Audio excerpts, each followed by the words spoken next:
«Mátenme rápido», dijo ella. El soldado solitario levantó su falda y vio lo que le habían marcado en la piel. Sierra de Texas, primavera de 1865. Apenas 2 semanas después de que la guerra terminara. El sol todavía no atravesaba del todo el follaje, pero su luz pálida se colaba en rayos polvorientos entre los álamos. El arroyo murmuraba quedo deslizándose entre piedras cubiertas de musgo y hojas secas de la temporada pasada. Debía sentirse en calma, pero Elias Gray percibía algo extraño en aquel silencio. Su caballo, un viejo alazán llamado Rufus, se había detenido en seco junto a la orilla. Orejas erguidas, respiro agitado. Elías desmontó despacio con la mano rozando el revólver que colgaba de su cinto. Las botas se le hundieron un poco en la tierra húmeda, mientras se acercaba al cauce angosto, y fue entonces cuando la vio. Una joven apenas un reflejo de mujer. Estaba desplomada junto al agua, una pierna torcida bajo su cuerpo, y la otra desnuda desde la rodilla. El vestido hecho jirones manchado de barro y sangre. Las manos rasguñadas como si hubiera intentado arrastrarse hasta allí. Elias se arrodilló de golpe. Señorita llamó en voz baja. No llevaba abrigo, se movía lenta, temblorosa. La piel helada bajo la mugre y un tajo largo y rojo en el muslo. Miró hacia el bosque, solo el canto de los pájaros y el viento. «No voy a hacerte daño», dijo, aunque ella seguía inconsciente. «Solo necesito parar la sangre». Sacó un paño de la alforja y lo rasgó en 2. Se inclinó con cuidado hacia la herida, procurando no asustarla, pero cuando levantó la tela de la falda, el cuerpo de la muchacha se sacudió con violencia. Sus ojos se abrieron de golpe, desorbitados. No jadeó ella. La voz se quebró. «No, por favor, mátenme rápido». Elías se quedó helado, la mano a pocos centímetros. La mirada de ella se clavó en la suya. Y por un instante él vio algo que no pertenecía a este mundo, algo roto más allá de las palabras. No solo había miedo, había rendición. «No estoy aquí para hacerte daño», murmuró él. «Solo hágalo», susurró ella. «No quiero sentir nada». Él parpadeó. Retiró despacio la mano. «Hoy no voy a matar a nadie», dijo. «Estás sangrando. Voy a ayudarte. Eso es todo». Ella lo observaba temblando. Con sumo cuidado volvió a inclinarse hacia su pierna. «Déjame ver», pidió. «Esa herida necesita limpiarse». Esta vez no se resistió, aunque apretó la mandíbula y giró la cabeza hacia otro lado. Él levantó suavemente la tela desgarrada por encima de la rodilla y se quedó rígido. Allí, quemada en la carne blanda de su muslo, había una marca, una sola palabra. Rojañero, enojada, imborrable. «Carajo». Elias sintió un vuelco en el estómago. Ya había visto cicatrices así antes. Solo una vez, hacia el final de la guerra, cuando su tropa tropezó con un campamento improvisado de esclavas a las afueras de Monroe. Mujeres en su mayoría. Algunas seguían con vida, otras ya no. Todas cargaban aquella misma marca. Sus manos se cerraron en puños hasta que con esfuerzo las obligó a calmarse. Volvió a mirar a la muchacha. No lloraba, ni siquiera parpadeaba. El rostro se había endurecido como si una cortina se hubiera corrido para ocultarlo todo. «¿Cómo te llamas?», preguntó en voz baja. Ella no respondió. «Soy Elias Gray, ya estás a salvo. De acuerdo, nada». Ató la tela alrededor de su muslo con cuidado, cuidando no lastimarla más. La sangre empapó el paño de inmediato, pero la presión serviría. «Voy a sacarte de aquí», dijo. La joven no contestó, sus ojos se cerraron de nuevo, demasiado exhausta para resistirse. Elías le envolvió el abrigo encima y la levantó con suavidad entre sus brazos. «Lo que te hicieron», susurró mientras la llevaba hacia Rufus, «se acaba hoy». Y al alejarse del arroyo, la cicatriz bajo su falda ardía roja bajo el sol de la mañana, testimonio mudo de una historia que apenas comenzaba. La cabaña quedaba medio oculta bajo un grupo de encinos retorcidos, más allá de la curva del río. Vieja, inclinada un poco hacia el oriente, no era gran cosa, pero ofrecía techo seco, resguardo y por ahora seguridad. Elías cruzó el umbral con la muchacha en brazos y la acomodó con cuidado sobre el petate junto al fogón. El fuego se había apagado en su ausencia, pero él se movió rápido, acomodó astillas, golpeó el pedernal. En pocos minutos, las llamas devolvieron calor a la estancia. Ella no había dicho palabra desde el arroyo. Su cuerpo seguía inmóvil, los labios pálidos, la mirada abierta, pero perdida. Un perro habría temblado menos que ella cuando él se acercó con agua tibia y un paño. «Necesito limpiar la herida», dijo en voz baja. «Babi va a arder». Ella asintió apenas con un gesto casi invisible. Trabajó en silencio secando con suavidad. Nunca la miró directo a los ojos cuando levantó la falda, nunca tocó más de lo imprescindible. Cuando terminó, volvió a cubrir sus piernas con la manta y se apartó un poco. Ella no lo dejó de observar, no con curiosidad, sino con cautela, como un animal acorralado sin saber si aquella jaula ofrecía alimento o cuchillo. Él se acercó a la estufa, encendió un puchero de frijoles con un poco de sal y sirvió en un cuenco de hojalata. Lo dejó enfriar antes de ofrecerle la primera cucharada. Ella no la aceptó de inmediato, solo lo miró fijo. «Come despacio», dijo con voz baja sin imponerse. Al fin abrió la boca. Él le dio cada bocado como lo haría un padre con una hija herida. Sin palabras, sin preguntas, solo comida, calor y el fuego. Esa noche él durmió en el rincón más apartado, la espalda contra la pared con la pistola al alcance de la mano. Ella no se movió ni un instante, pero sus ojos permanecieron abiertos, hasta bien entrada la oscuridad. Al amanecer ya estaba sentada recargada contra el poste. Cuando él le llevó agua para lavarle las manos, al principio se estremeció, pero luego permitió que se la vertiera. Al tercer día, Elías se acomodó junto a ella con un peine viejo y dijo: «Si me lo permites, puedo arreglar ese enredo tuyo».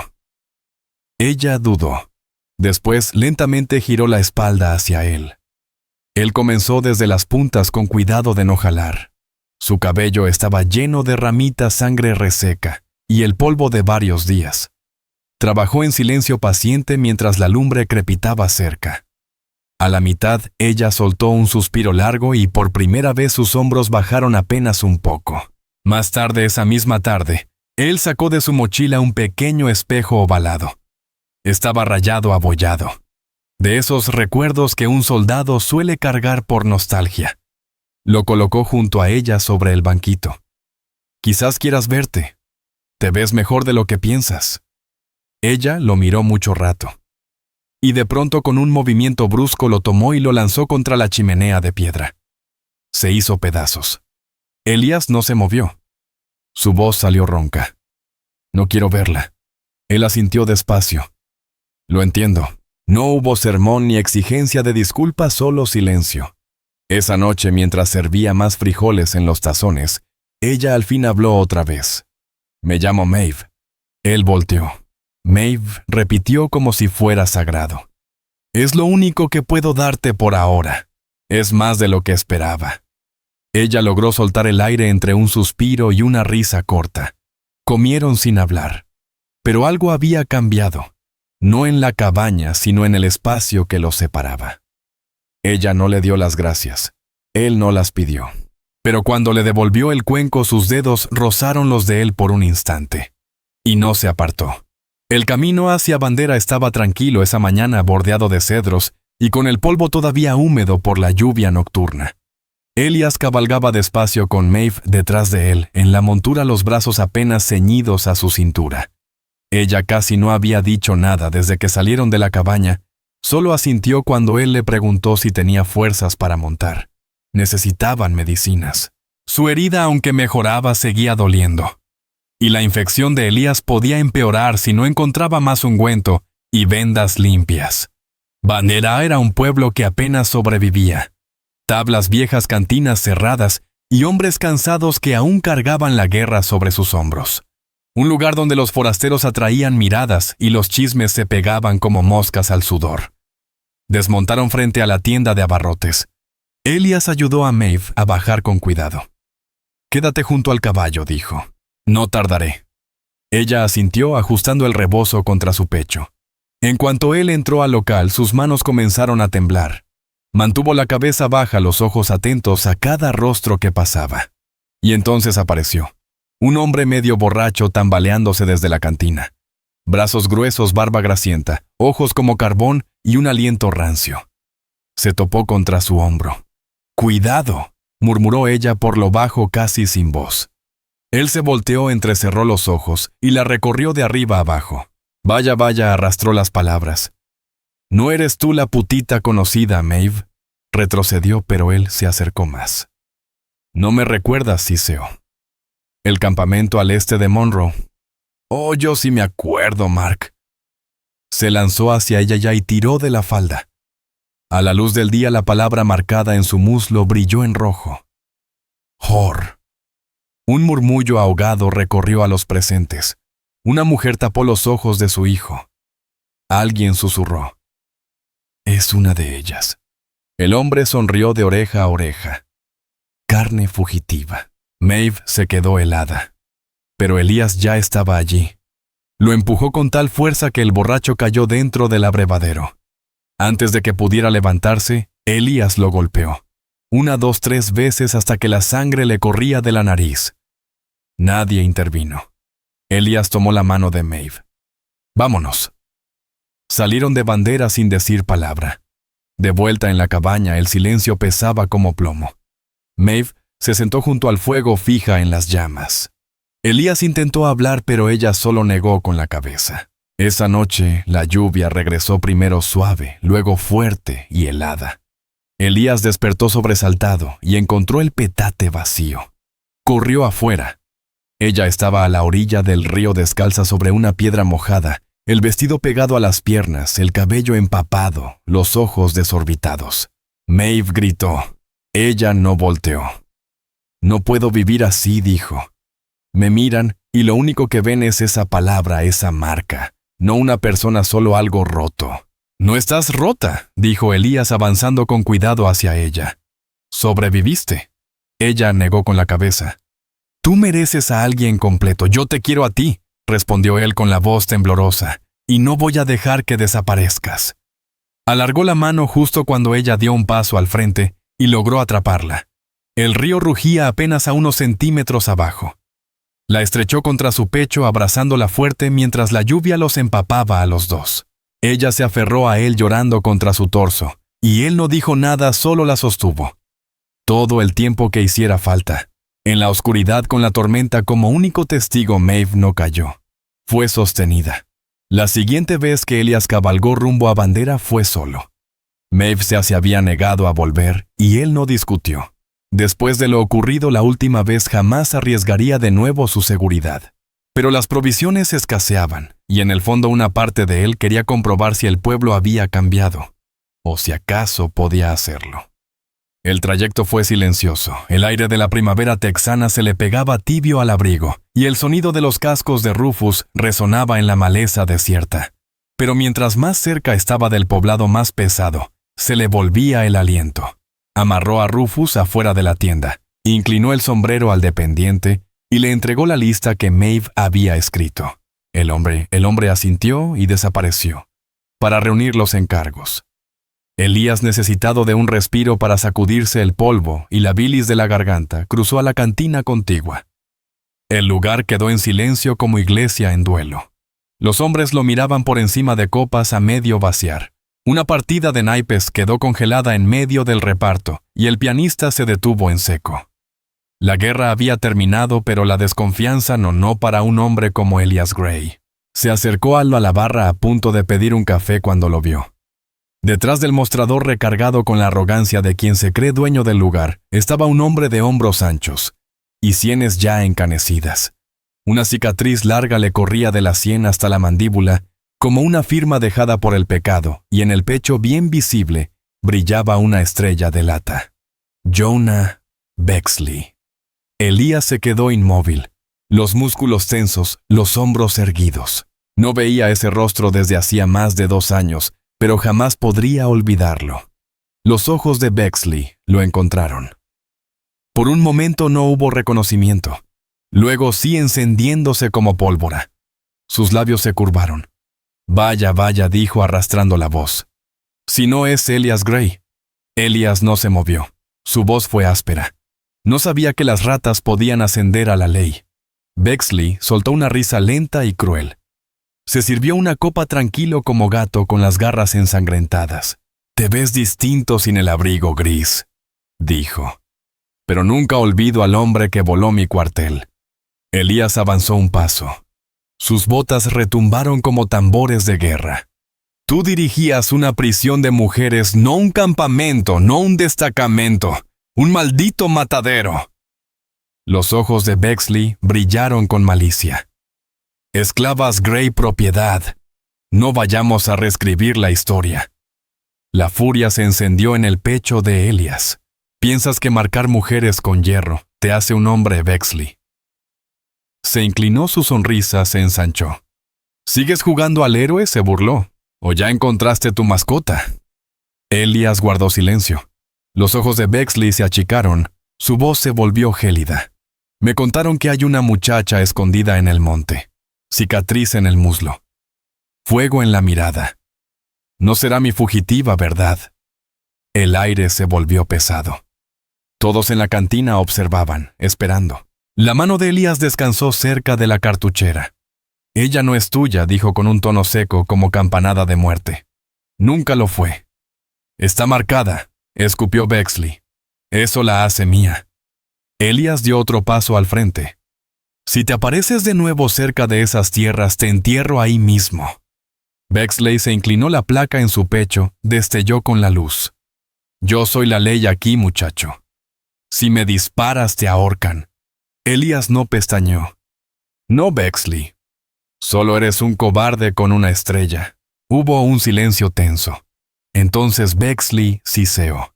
«Si no me matas ahora, un día voltearás, y ella ya no estará porque siempre cobro lo que es mío». Elías lo miró fijo, los puños apretados. La sala entera contuvo el aliento. Luego, despacio, Elías se dio la vuelta y salió. La rabia le ardía en el pecho como incendio. Una cosa estaba clara. La guerra no había terminado. Maeve seguía siendo cazada y el cazador ahora traía una placa. Esa noche el viento cambió frío y cortante, atravesando los árboles como advertencia. Elías había salido solo a revisar las trampas cerca de la loma. Maeve le pidió acompañarlo, pero él se negó con ternura. «Quédate abrigada». «No tardo», le dijo con una leve sonrisa. Pero había algo en el aire, una presión en la espalda, como si el bosque contuviera la respiración. Nunca alcanzó a llegar a las trampas. El primer golpe vino por detrás, duro y certero, partiéndole el cráneo. Cayó de bruces, los oídos zumbando, la vista girando. 3 hombres lo rodearon, rostros cubiertos a medias con pañuelos, pero Elías sabía quién los había mandado. Uno de ellos escupió tabaco cerca de su cabeza. «¿Dónde está ella?», preguntó el más alto. «¿Dónde está la puta marcada?». Elías intentó incorporarse, pero una bota le golpeó las costillas, lanzando un relámpago de dolor por su costado. Apretó fuerte la mandíbula, la sangre llenándole la boca. «Sabemos que está contigo, Grey». Bexley ha puesto precio por su cabeza. Uno bien alto. Otra patada ahora en el hombro. Elías soltó una risa áspera y ronca. «Así que vienen 3 contra 1. Por una muchacha que pesa la mitad que ustedes». El más fornido lo sujetó del cuello de la camisa y lo estampó contra un tronco. «Te damos 2 opciones, dinos dónde está, o te dejamos de comida para los opilotes». Elías lo miró de frente, el dolor cortándole cada respiración. «Si me matan, jadeó, jamás la encontrarán. El hombre a esas compras te hace». Asestó un puñetazo y algo crujió en su costado. Elías soltó un gemido áspero gutural. El segundo levantó un palo y lo descargó otra vez sobre sus costillas. El mundo giró. Pero no habló. Cuando al fin lo dejaron, estaba maltrecho, sangrando, respirando a duras penas entre huesos agrietados. Le quitaron las botas y lo abandonaron descalzo en la tierra. Confiaban en que el frío terminara lo que sus golpes habían empezado. Quedó tendido, encogido en torno al dolor, escupiendo sangre, los ojos apenas abiertos. Las estrellas giraban sobre él y entonces... «Elías». La voz cruzó los árboles desesperada, temblorosa. «Belinas».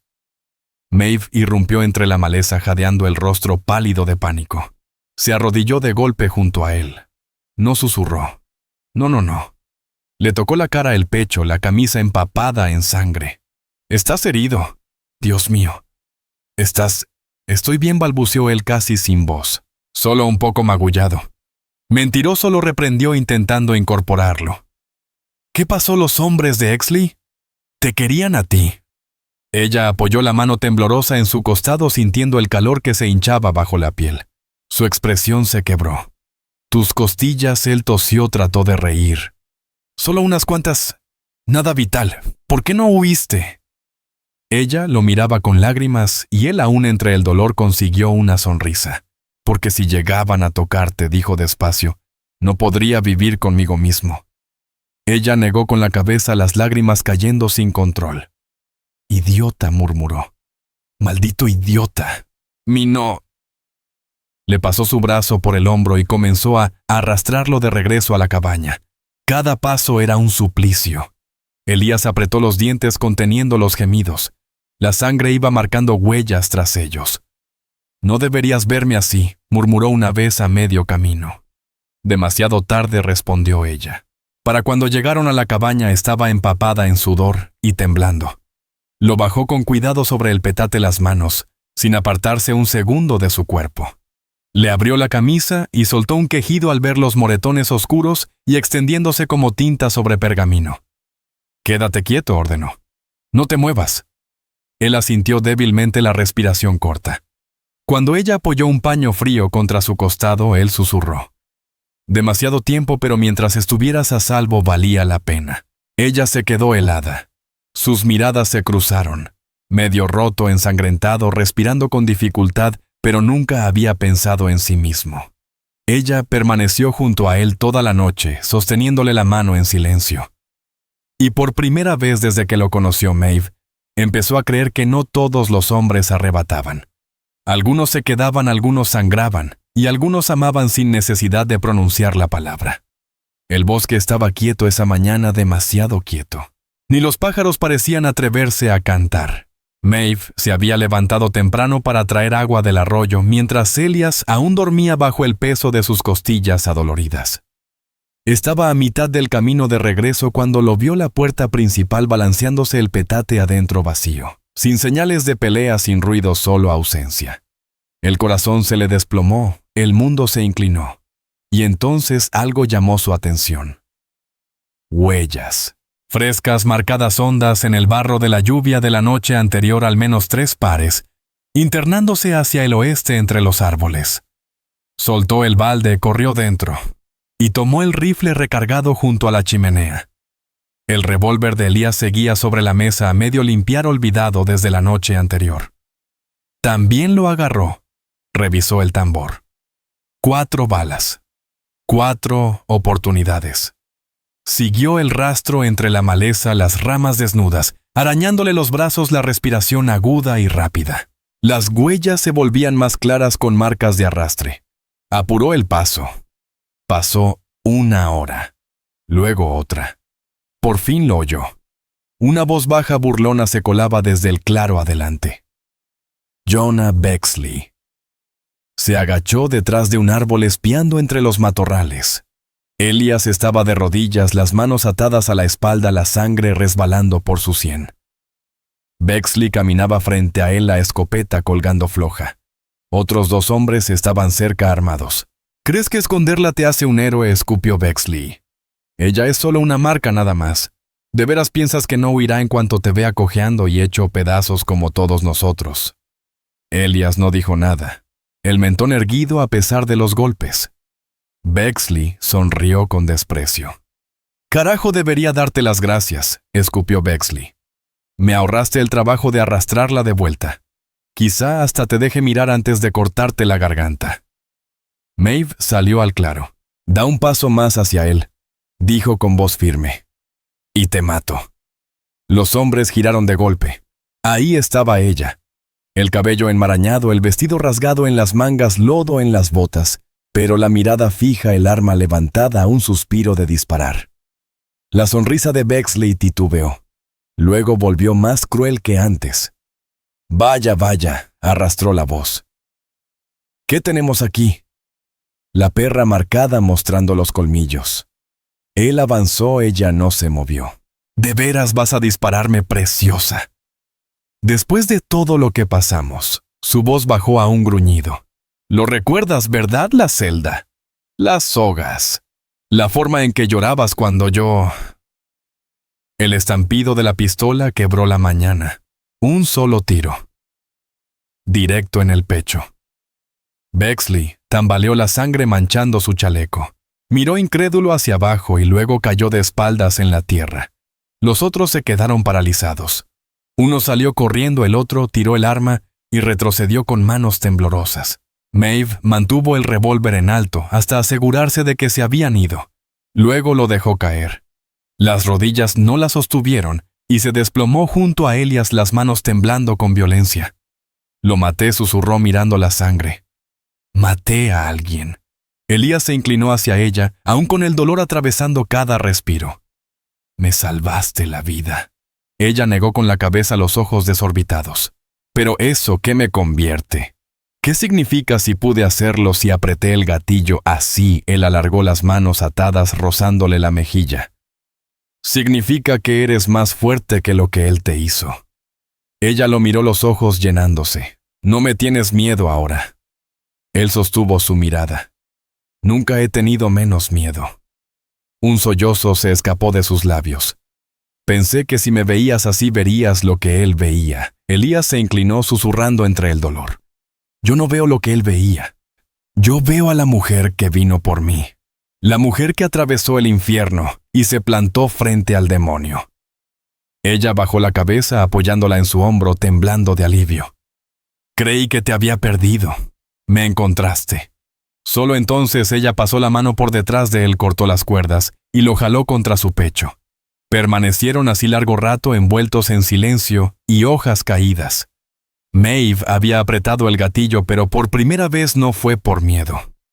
Fue por amor y por sobrevivir. Y no se arrepintió. La forja detrás de la cabaña no era más que un hoyo de piedra ennegrecida y un yunque viejo. Elías lo había subido hasta la loma con una rueda de carreta rota y pura terquedad. No había techo que lo cubriera ni muros contra el viento. Solo el cielo abierto y el silbido constante del metal ardiente al chocar con el aire frío. Pero bastaba. Estaba ahí al amanecer, las mangas remangadas. La camisa empapada en sudor a pesar del frío de la mañana, el martillo firme en sus manos encallecidas. Cada golpe retumbaba en el claro como un latido lento. El sonido rebotaba en los árboles, despertando a las aves y removiendo algo más profundo. Maeve lo observaba desde la puerta de la cabaña, envuelta en uno de los abrigos viejos de Elias, los brazos cruzados con fuerza sobre el pecho. No preguntó qué estaba fabricando, no con palabras, pero sus ojos se mantenían fijos en él, atentos, pacientes, esperando. Veía la tensión en sus hombros, la forma en que se movía como un hombre que no solo moldeaba metal, sino que intentaba dar sentido a las ruinas, forjar algo que pudiera perdurar. La vaina de una bala había estado en su morral desde el último día de la guerra, una de las últimas que había cargado entre el humo y el fuego. Nunca la disparó. Algo lo detuvo, quizás el destino, quizás la gracia. No sabía por qué la había conservado. Tal vez le recordaba lo que sobrevivió, o tal vez siempre había estado esperando este momento. La colocó con cuidado en el fuego hasta que brilló al rojo vivo, luego la sacó con las pinzas de hierro y la puso sobre el yunque. El primer martillazo la aplanó con un quejido metálico. El siguiente le dio forma. Y luego otro, y otro más. Se movía lento, metódico, transformando el casquillo de un arma en un anillo de bordes toscos, dorado por el latón y tibio por el fuego. Cuando se enfrió, lo limó hasta dejarlo liso, lo frotó con un trapo y ceniza hasta darle brillo. Sin grabado, sin piedra, solo la memoria del calor y la promesa de lo que venía después. Para cuando terminó, el sol ya se alzaba sobre los pinos. El aire olía a flores silvestres y a tierra húmeda. Elías se limpió la frente, guardó el anillo en el bolsillo y volteó hacia el campo abierto. Maeve llamó en voz baja.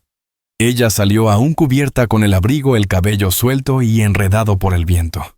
Él estaba de pie cerca del borde de los árboles, donde el campo se abría en hierba alta, y estallidos de color lupinos azules, flores indias de fuego, mostaza silvestre, extendiéndose hasta el horizonte.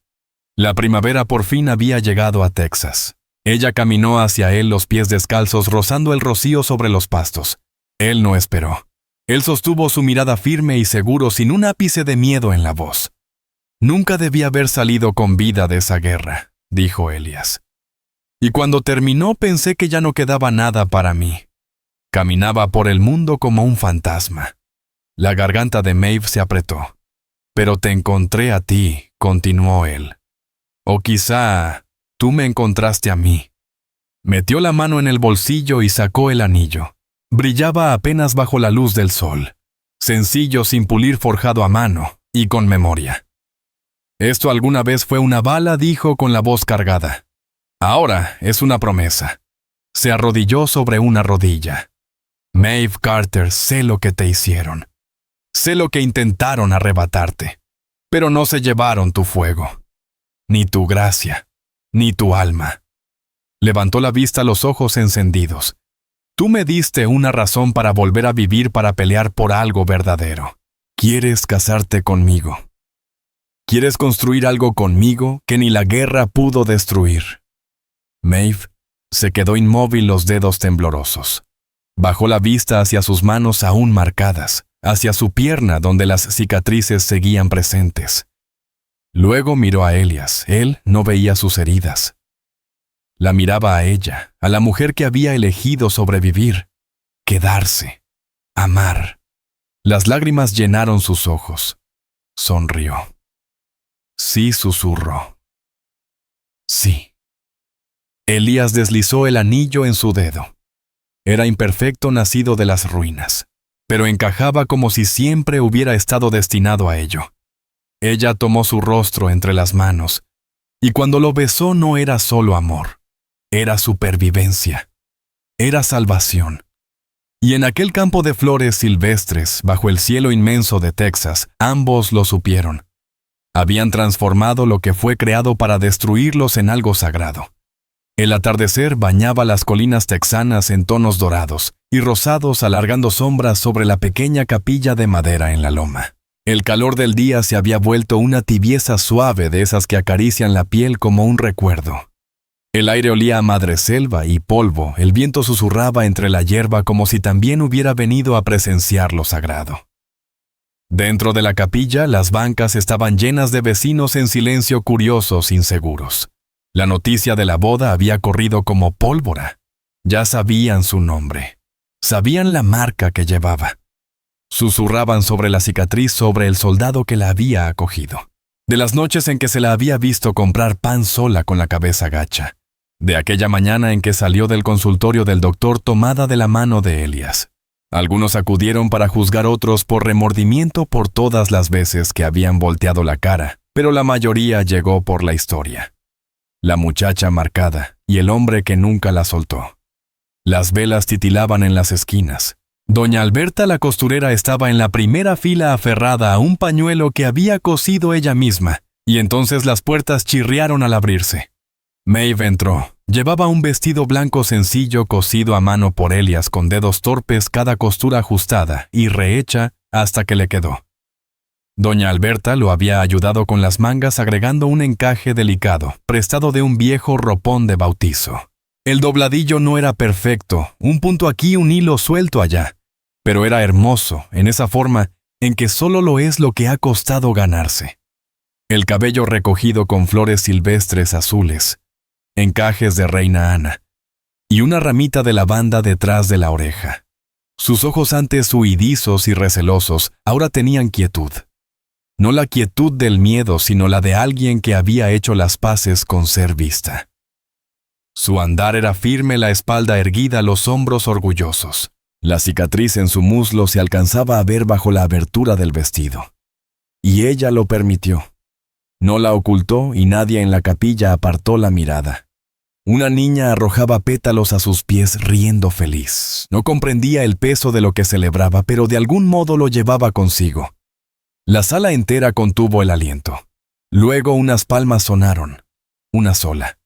Después otra. Y otra más.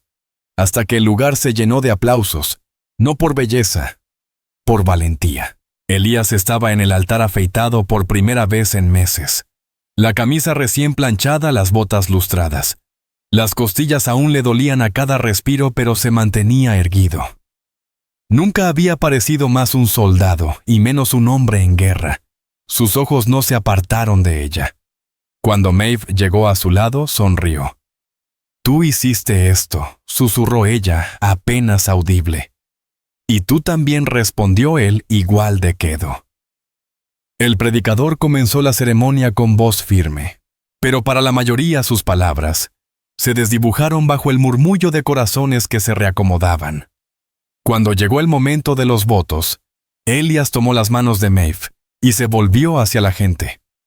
«Quiero que todos la vean», dijo. «No la marca, no, el dolor, no el pasado». Miró de nuevo a Maeve, su voz firme, segura. Ella no es la muchacha que intentaron quebrar. No es el objeto que trataron de marcar. Ella es la mujer que sobrevivió. Y no es la propiedad de nadie, es la esperanza de alguien.